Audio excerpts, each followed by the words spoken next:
What is up, gaijin? It's Chad here, and it has been a minute since I was able to upload anything onto YouTube.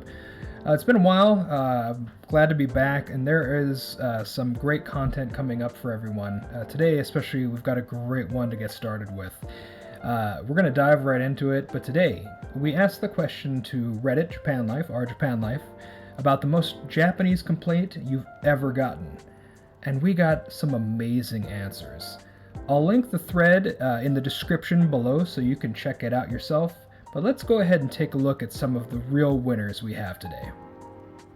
Alright, so starting off with the first one here, it's always good to hear from the ALTs. They always have some of the best stories, but let's take a look at this one. So it says, as a private hire ALT, I had to do the whole apology pilgrimage for suggesting to my co-teacher that we change the starting greeting for class because it wasn't natural.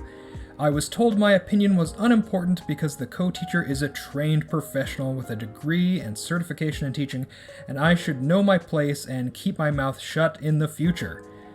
I also majored in education and was a certified teacher in the US. I am no longer doing ALT work. Listen, if you're already a certified teacher in your country, coming to Japan to be an ALT is a definite step in the wrong direction. But that being said, yeah, you hear this kind of stuff all the time. It's like any other job, but if you get stuck with that one teacher, it can be pretty rough.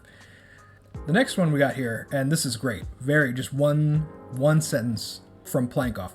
My gym called my office because I left an incline bench in the incline position rather than the flat position. Oof. You know, there's all these other channels that talk about living in Japan and things like that. This is it. This is peak Japan right there.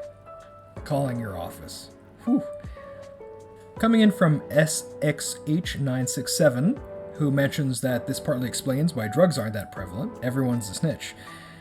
We've got a good one where he says, reminds me of a time I went on a date with a girl, had a change of heart later on, and said I wouldn't be meeting her again. I made the mistake of mentioning where I worked at the time, and she fucking called my company. Not exactly sure what she told reception, but luckily my boss was cool about it and basically said, yeah, there are some really vindictive people out there. Be careful what information you divulge to people. Sure, I probably should have avoided mentioning my job, but you know it just comes up in conversation. I know where she works too, but I wouldn't call up her company because I'm not an absolute fucking psycho. Good on you, SXH. Normally a person wouldn't. You found a real crazy one there. I'll say that this probably isn't normal. You generally shouldn't be afraid to tell people where you work or what kind of work you do on a date. But sometimes there are crazies.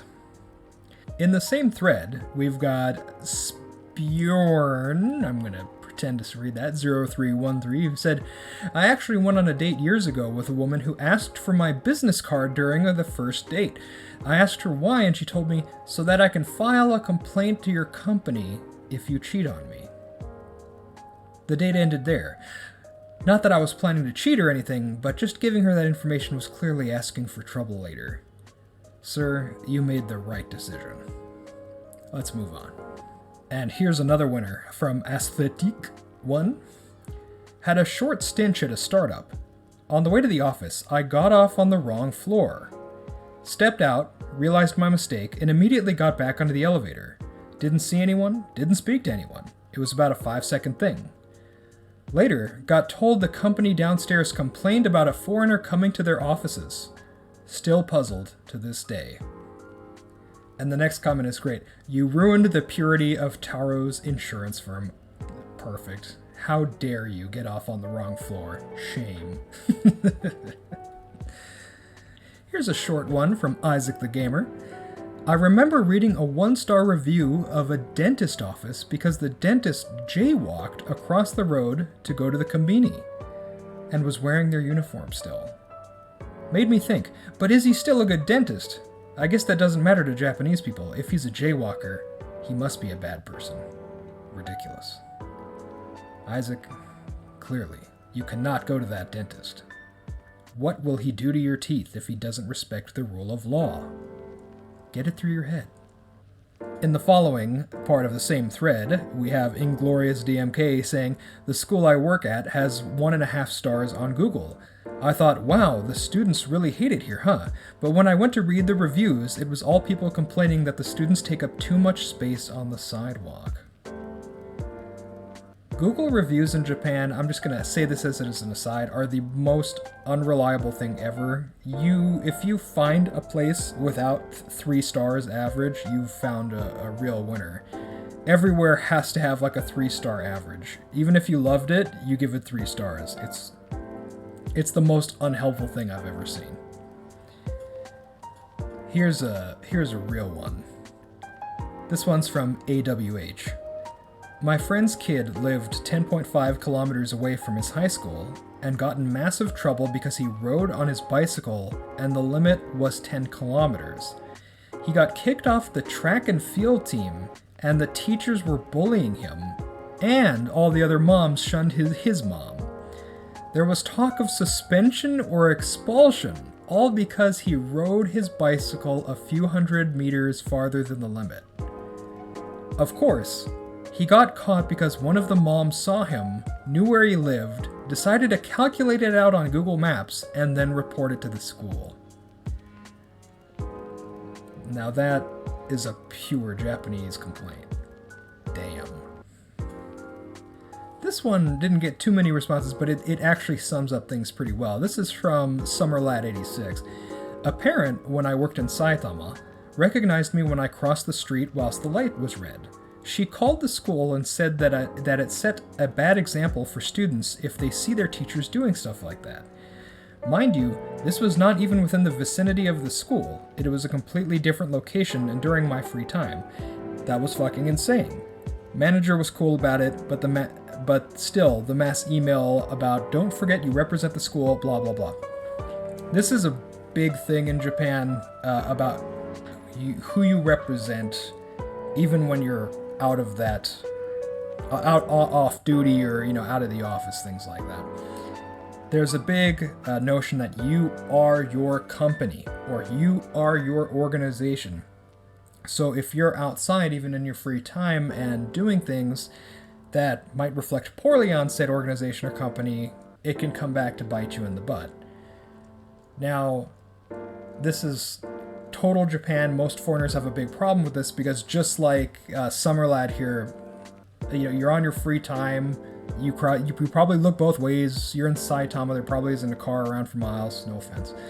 And you go, and then just that one person sees you. There you go. It's all over. It's all over. Coming from my man D, and this isn't really a complaint, but this is just a fun fact here that I thought I'd share with you guys. My wife works at our city hall, and every foreigner needs to know. If you do anything at all on Japanese and an oba or oji-san is within earshot or sightline, there's a very high likelihood someone has complained about you. She tells me on a weekly basis there's 5 or 6 complaints about some foreigner or another from these folks. And this is a city under 100,000 people, so there aren't that many foreigners. I can't even imagine what a larger metropolis city halls have to deal with. For the most part, City Hall just expresses concern and understanding, but more or less just tosses the complaint unless it was actually something that could cause serious problems. Just assume anyone above 60 will snitch on you. I did not know that, and your wife is a champ for doing the job that she does. I'm sorry she has to deal with those people. Damn. Now, this one also isn't really a complaint, but this one was too good to pass up. So, coming in from Jax FTW, this person says, I made the fatal error. The fatal error is strike through. So it just says, I made my own bento for work one time. It was quite simple, not as fancy as the ones my wife used to make, and the eagle-eyed Obasan from reception spotted it immediately. Naturally, she proceeded to spread gossip about my wife with the other ladies in the office. We got a call that evening from my mother-in-law, who was absolutely livid. It turns out that her daughter's laziness reflects poorly on her father, who's my boss, and she must return to making my lunch immediately, lest he be scorned by his own employees. I've since decided that it's much easier just to grab a sandwich from the kombini and eat it at my desk. Obasan's Gonna have a field day when my paternity leave comes around. Wow. Some of you guys have amazing experiences in Japan. I love it. This is an unfortunate one coming from Wendy Winfall here. I got a complaint from a student for following the curriculum. There was a unit in the textbook about medical issues, and one of the follow-up questions was, have you ever been in the hospital? I made it very clear to all the students that they did not have to answer the question, although most were happy to do so. That one student that complained to the office, damn, that's a weird sentence. That one student complained to the office that I had invaded her privacy. Fortunately, the school knew what a nut job she was. Eikaiwa, so those are English schools, the private English schools, seems to attract them like moths to a flame, so they just ignored her. This is unfortunate. It kind of sucks. Maybe, you know, let's assume she wasn't crazy. She was just a person. Maybe she had like a relative die recently. She was at the hospital, you know, pulling the plug. She could have had like a really bad experience. I actually think they shouldn't ask those questions in textbooks, even though most of the time people have had kind of relatively mild experiences. You never know when trauma's close, so I just try to avoid those questions. Not that I work in Eikaiwa, I haven't for 10 years, but if you work in Eikaiwa or English and are listening to this, maybe avoid those. And this is going to be the last one today. Again, there's probably like 600 of these, so definitely check it out in the description. I'll leave the link, like I said. This is from Moo Milk. There we go. I handmade Christmas cards for my apartment block, only around 15 apartments, with pictures of Santa and reindeers and the standard Merry Christmas from Flat 101 on them. Posted them in each postbox of the apartment. The next day, I got a knock on the door from the police saying one apartment reported the card as suspicious activity and they had to come and check up on me. Wow. I asked them if they had read the contents of said card, and they sighed.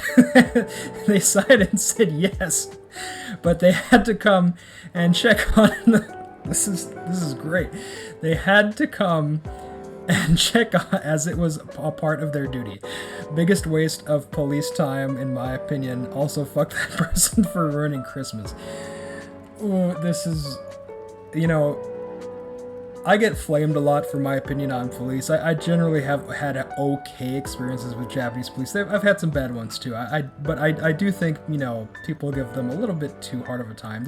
I'm not saying there's not terrible ones, but yeah, there's no reason to be hostile. But sometimes you hear the stories like this and you just feel bad. Like, how often are there police called for the dumbest things like this, and they just have to sit there and shrug their shoulders and make those reports when they get back to the office, like, oh, hey Taro, what call did you get today? It's like, oh, there was a foreigner who posted Christmas cards. Serious stuff. Alright guys, that's about it for today. Again, take a look at that thread. There were some real winners in there I didn't get to today.